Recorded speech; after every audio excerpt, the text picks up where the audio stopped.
Hello everyone, back to you to our latest vlog updates. It's been a little while since I did a vlog. I've been very busy with my day job doing web videos, and I took a week off earlier on in the month as well. So I think it's been around 3 or 4 weeks since I last did a vlog.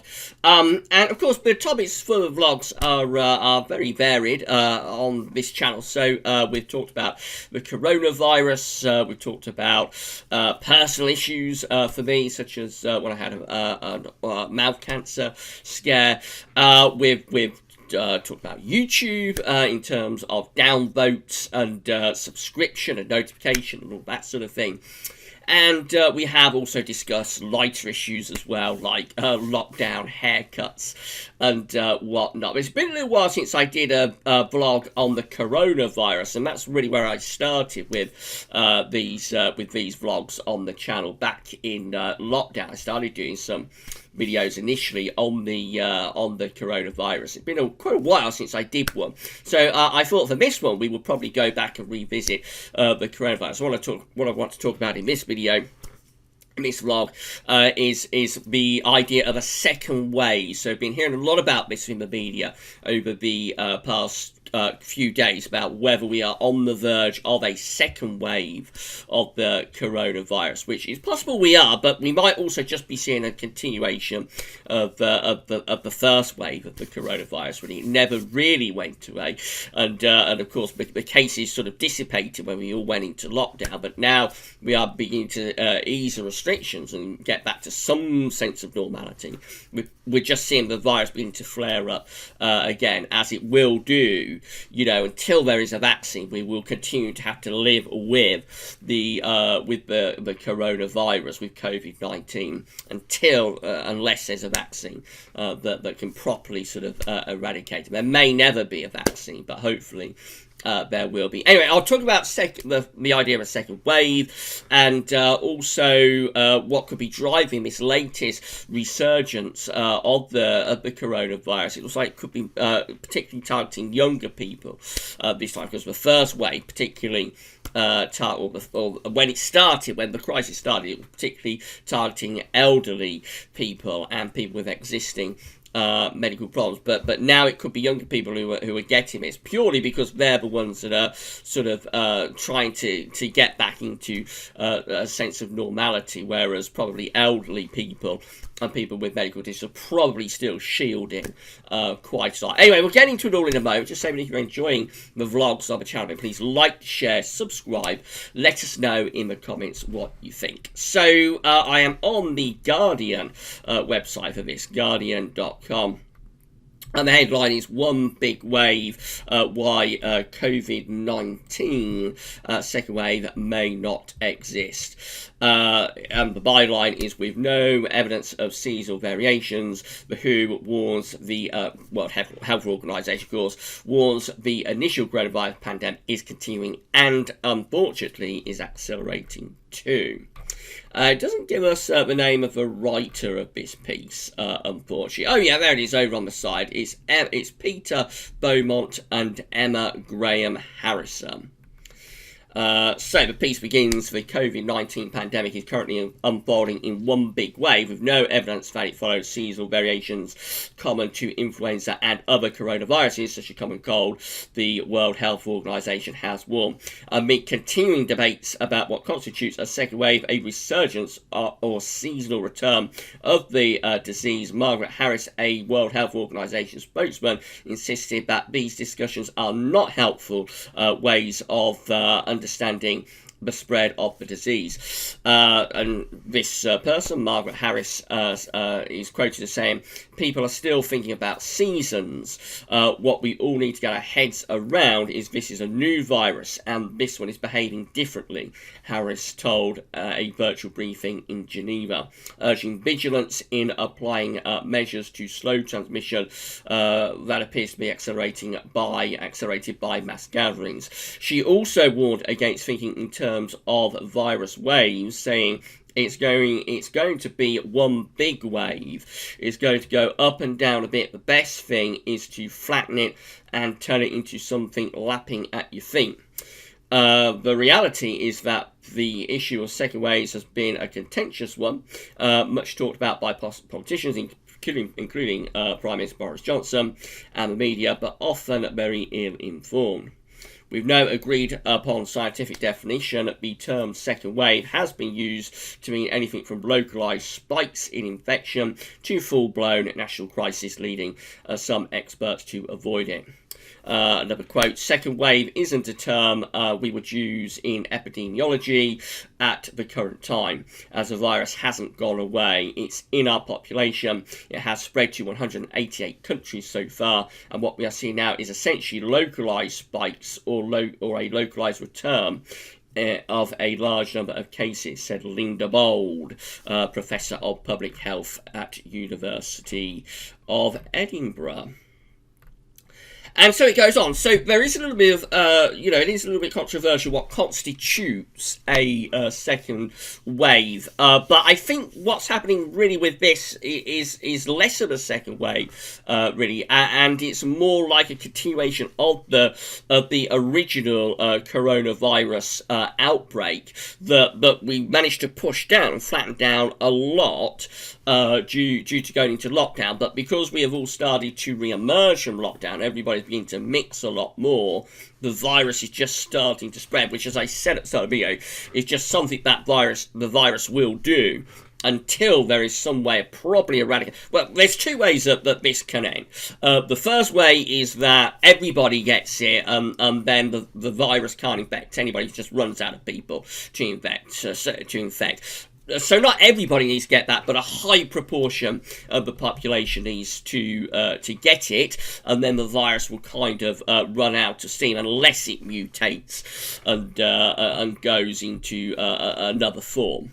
Which, of course, coronaviruses can do that, as can influenza virus. So that's like herd immunity, and we heard a lot about that at the beginning of the outbreak. But of course, the problem with that is that you're going to get a very, very high mortality rate. It's going to completely overwhelm the health service, and the health service will not be able to cope with the high degree of people that they've got to treat, particularly with this virus and its very, very strange array of different areas of the body that it infects, and so the herd immunity idea just doesn't really work. Unless you've got huge amounts of resources to be able to treat the people who are going to become very, very seriously unwell. You will get a very, very high mortality rate with it as well, unfortunately. So the only other way that this is going to end is with a vaccine. And, of course, we've been hearing a lot about the development of vaccines. That's all very good news. Eventually, hopefully, we'll have a vaccine. But, the earliest we're likely to have a vaccine going into, like, a mass production and that everybody can start to access will probably be sometime in the early part of next year. I would think, like, next spring. Maybe it could be even longer than that. No doubt we will hear, I think we'll probably hear whether there is a viable vaccine for this, probably around September, October. That's when I think the final sort of clinical trials will end. But then the thing's got to get licensed, you've got to get mass produced, and that's going to take another several months, unfortunately. So we're some way off from a vaccine. And bear in mind, we may never quite get a vaccine, but we are some way off from a vaccine. And also, herd immunity doesn't work. So we can't stay locked in our homes forevermore.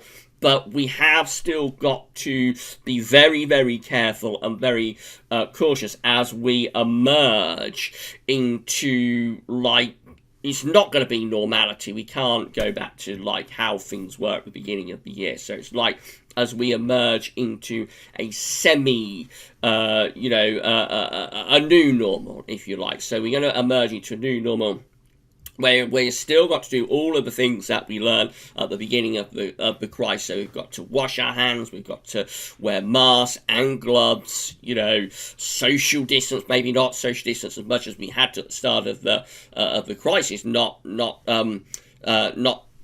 the social distance that we had at the beginning of this crisis, but certainly we do still have to be very careful in how close everybody is getting to one another. And one of the things that could be spreading this virus in this, it's not a second wave, but could be seeing it flare up, is more towards younger people actually. So this is from New Scientist. This is from today as well, saying COVID-19 news: young people may be driving spikes in cases, says World Health Organization. Only a little piece about this, but they are saying, this is from Michael LePage, Claire Wilson, Jessica Hanslow, Adam Vaughan, Conrad Quilty Harper, and Lael Liverpool.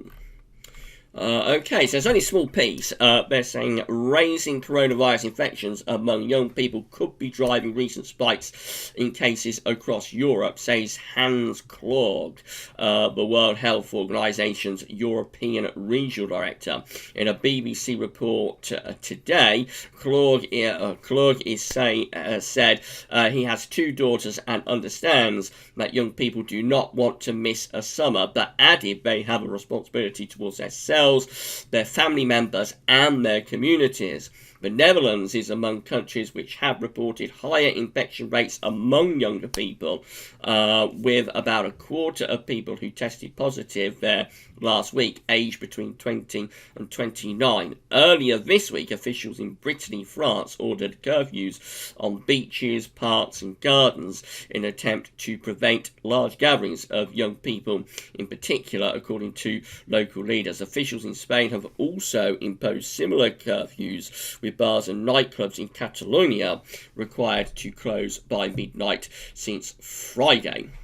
So it looks like this second, it's not a second wave, but like this most recent flare-up is perhaps more towards the younger community, which is a little bit different, as I say, from the earlier flare-up, because that was, the start of this was much more towards elderly people and so on. Now, younger people are less at risk, of course, of having serious complications with this. So I suspect a lot of younger people are thinking that this virus isn't going to hit them overly badly, although there have been some cases of younger people becoming very, very seriously ill. But obviously, we know that the older you are and whether you have underlying health conditions, it really is what makes the biggest difference, whether you're going to get this very, very badly or not. But some younger people have got very unlucky with this and got very seriously ill.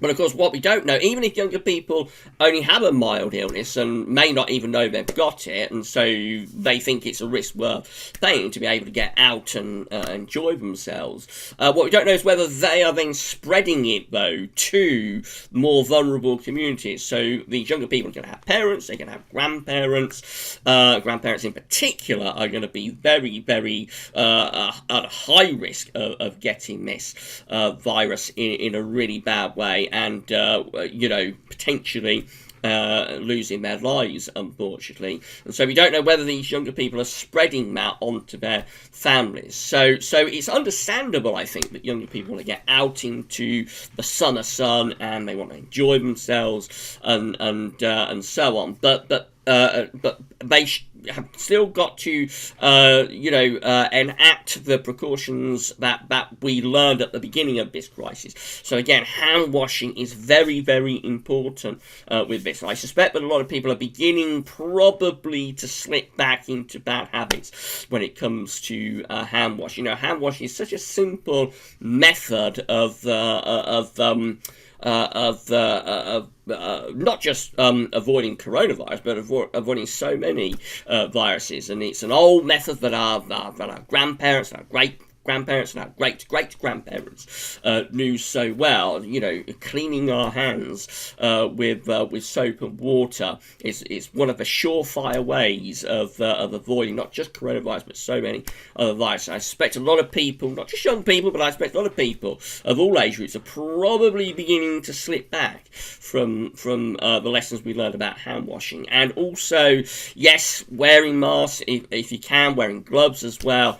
when you're out and about, certainly in supermarkets and things. It's so important to stop the spread of this virus, and if you can, also social distance. Don't get too close to other people, and just be careful. So nobody wants to keep everybody locked in their homes forevermore. We have got to start re-emerging into some sort of new normal over the next few days, weeks, and months. But at the same time, we've got to be very careful, because this could flare up very, very nastily once again. One of the ideas of a second wave is, of course, coming from what happened with the Spanish flu back in 1918. Now, this really did have a second wave, and I don't think what's going on with the coronavirus at the moment really constitutes a second wave. As we've explained, it probably more just a continuation of the first wave, but it's flaring up after we managed to dampen it down through to lockdown. But the Spanish flu did have a genuine second wave, and what happened with the Spanish flu is that the second wave was far more deadlier than the first wave, and it also targeted a much younger age groups as well. And I am on history.com, and there's an amazing array of information about the Spanish flu. History.com, and also about the second wave. And I think in the next vlog, which I'm not sure when we're going to do, it'll probably be next week sometime, but the next vlog I want to look at the Spanish flu and the second wave, and we will compare the second wave of the Spanish flu from 1918 to 1920. The Spanish flu was from 1918 to 1920, but the second wave was like autumn 1918. But we'll compare what happened with the Spanish flu and the second wave of Spanish flu to the coronavirus, and you'll see that there are very significant differences between the two scenarios. But it's really frightening what happened with the Spanish flu, and let's just hope we don't see anything like this with coronavirus. But I'll talk more about it in the next vlog update. Okay, so these are still worrying times. Obviously, lockdown has helped a lot in dampening down the virus, and although we are sort of seeing a bit of a flare-up of the virus, we are, at the moment, we are well short of where we was, like, March, when the virus was just spreading so rapidly. In the UK, anyway, it is still spreading very, very rapidly. In other parts of the world, though, that goes without saying. But where I am in the UK, things are not as bad as they were back in March, but we have still got to be very, very careful with this. The pandemic is by no means at an end, and if we're not careful, it could start really taking off again in a very big way. What does come through, and as a weather forecast, I'm quite interested in this aspect.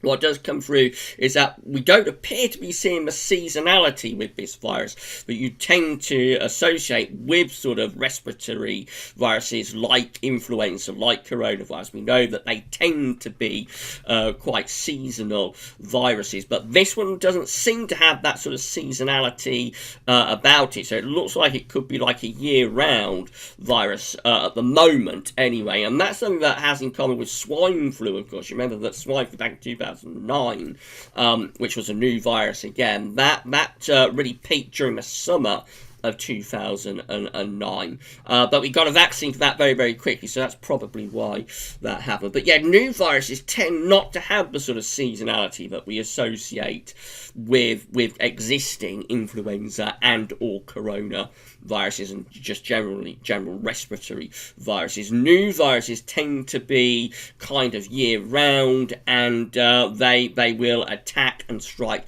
at any point through the year in any weather as well, but we will possibly see this getting worse into the autumn and into the winter. So yeah, it's by no means over. The pandemic is by no means over. Things are a little bit better, and we are trying to get ourselves back into some sort of new normal, but we have still got to be very, very careful with it.